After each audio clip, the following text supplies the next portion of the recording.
غلامی مصطفیٰ صلی اللہ تعالی علیہ وسلم کا چوتھا تقاضا کیا ہے وہ سن لیں کہ آقا کریم علیہ الصلوۃ والسلام کی اطاعت کی جائے. کیا کیا جائے؟ جب کلمہ پڑھ لیا، محبت رسول صلی اللہ تعالی علیہ وسلم شروع کر دی، تعظیم رسول صلی اللہ تعالی علیہ وسلم بھی بجا لائے، تو پھر چوتھا تقاضا یہ ہے کہ آقا کریم علیہ الصلوۃ والسلام کی تعلیمات کو مانا جائے اور پھر عمل کیا جائے. اللہ اکبر. ہم ہے نا غلامی مصطفیٰ صلی اللہ تعالی علیہ وسلم کا دعویٰ تو کر دیتے ہیں، دعویٰ کرنے میں کوئی دیر نہیں لگتی، لیکن دعویٰ نبھانے میں پھر کچھ اپنے پاس بچتا ہی نہیں.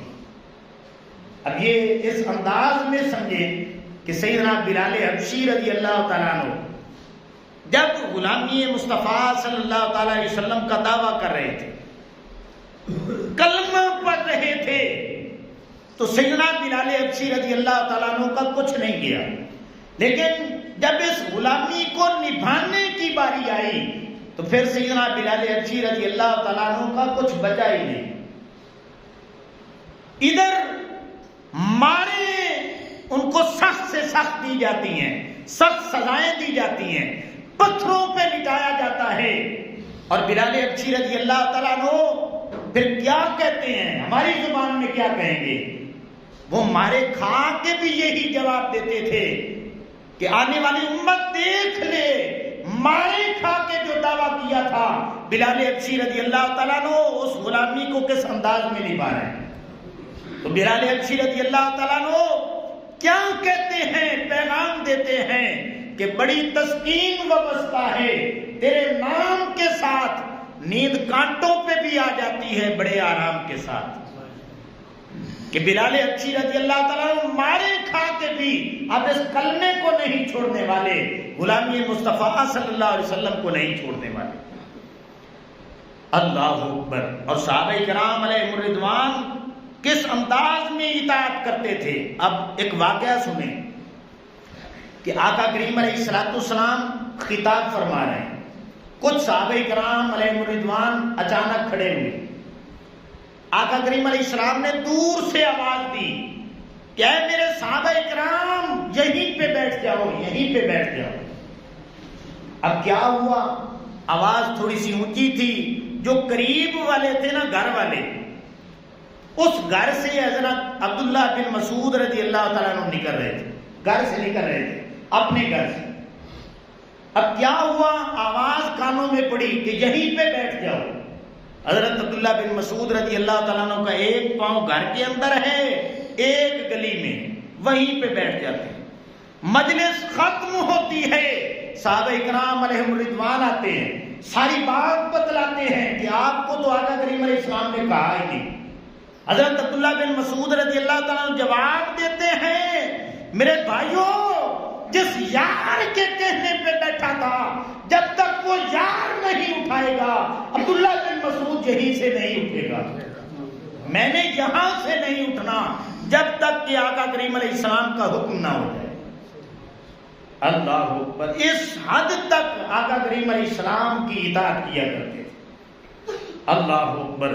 سیدنا عمر فاروق رضی اللہ تعالیٰ عنہ کا زمانہ ہے. ایک صحابی نے اپنے بچے کا نام محمد رکھ دیا صلی اللہ تعالی علیہ وسلم. اونچی آواز سے پڑھ دیں. ایک بچے کا نام محمد صلی اللہ علیہ وسلم رکھا. اب کیا ہوا، وہ بچہ بڑا ہوا، چوریاں کرنے لگا، لوگوں کو نقصان پہنچانے لگا.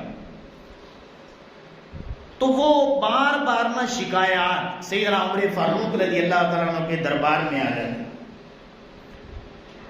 ایک دفعہ آپ جلال میں آئے، آپ نے پوچھا کہ اس کی ابا جی کو میرے سامنے پیش کیا ہے. اب دیکھا وہ بھی صحابی ہیں. آپ نے بڑے غصے میں فرمایا کہ یار تو نے اپنے بیٹے کی تربیت نہیں کی، تو نے اپنے بچے کا نام تو یقیناً آقا کریم علیہ السلام کی محبت میں رکھا ہے، محمد صلی اللہ علیہ وسلم رکھا ہے. اب تجھے پتہ نہیں ہے تیرا بچہ چوریاں کرتا ہے، لوگوں کا مال لوٹتا ہے، چوری یہ کرتا ہے، اور دنیا پھر کہتی ہے کہ محمد نے چوری کی ہے صلی اللہ تعالی علیہ وسلم. تو پھر یہ اعتراض جو ہے کریم علیہ السلام کی ذات پہ چلا جاتا ہے. یہ میں آخری وارننگ دے رہا ہوں. اپنے بیٹے کا نام بدل دے یا پھر اپنے بیٹے کے کام بدل دے، اور پھر آئندہ شکایت آئی تو پھر میں نے زبان سے نہیں سمجھانا، پھر عمر کی تلوار چل جائے گی کہ آقا کریم علیہ السلام کے نام پہ اب اعتراض آ رہا ہے. تو یہ میری غیرت اور محبت گوارا نہیں کرتی کہ دنیا میرے محبوب کریم صلی اللہ تعالی علیہ وسلم کا نام لے اور پھر ساتھ برائی کو ایڈ کر دے. اللہ اکبر. اس حد تک آقا کریم علیہ السلام کی اتباع کیا کرتے تھے، اطاعت کرتے تھے. کسی نے کیا خوب کہا ہے، سرکار دو عالم کی اطاعت کا طریقہ ابو بکر و عمر حیدر و عثمان سے پوچھو. سرکار دو عالم کی اطاعت کا طریقہ ابو بکر و عمر حیدر و عثمان سے پوچھو. اے حلقہ بگوشان شاہ طیبہ و بطحا، کیا لطف غلامی ہے یہ سلمان سے پوچھو. مدحت کا انداز کہ معراج تخیل عرفان پیغمبر دل حسان سے پوچھو. تو صحابہ اکرام علیہم الرضوان نے جس انداز میں آقا کریم علیہ السلام کی غلامی اختیار کی ہے، اتباع کی ہے، آج ضرورت ہے کہ اسی انداز میں ہم آقا کریم علیہ السلام کی غلامی اختیار کریں. تو یہ آقا